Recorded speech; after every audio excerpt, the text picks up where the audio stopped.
malheureusement employé pendant des années, essaie de ternir notre réputation pour obtenir de l'argent.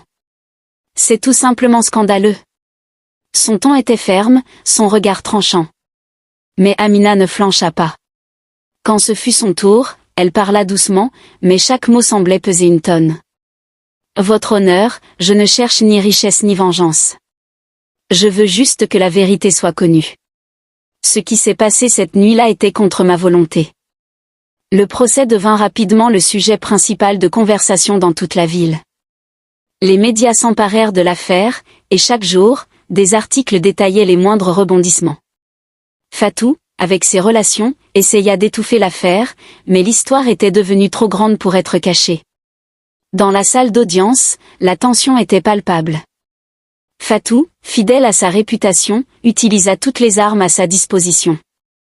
Elle fit venir des témoins pour témoigner de la moralité douteuse d'Amina, fouilla dans son passé, et utilisa même sa position pour influencer certains aspects du procès. Mais Amina n'était pas seule.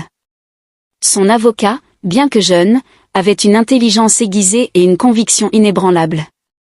Il mit en lumière les failles dans le témoignage de Kofi, soulevant des questions que même Fatou ne pouvait balayer d'un revers de la main. Kofi, lui, était au cœur de la tempête. Ses nuits étaient hantées par des cauchemars. Lorsqu'il regardait sa mère, il voyait la déception dans ses yeux. Et lorsqu'il croisait le regard d'Amina, il était pris d'une profonde culpabilité.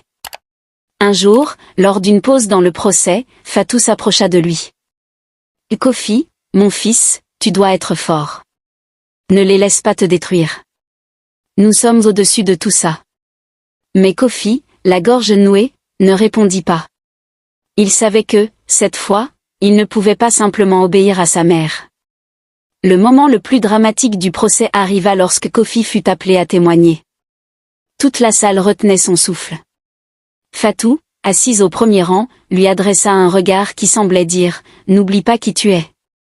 N'oublie pas qui je suis. » Mais Kofi, debout devant tout le monde, sembla se libérer d'un poids. Sa voix tremblait, mais il parla. « Cette nuit-là, je n'ai pas agressé Amina. Mais ce qui s'est passé était mal. J'ai franchi une limite. Ce n'était pas un accident. Ce n'était pas sa faute. » La salle fut plongée dans un silence lourd. Fatou, choquée, se leva brusquement. « Kofi. Que fais-tu » cria-t-elle. Mais son fils continua, les larmes aux yeux. « Maman, je suis désolée. Je ne peux pas mentir. Amina mérite la vérité. » Le verdict final fut prononcé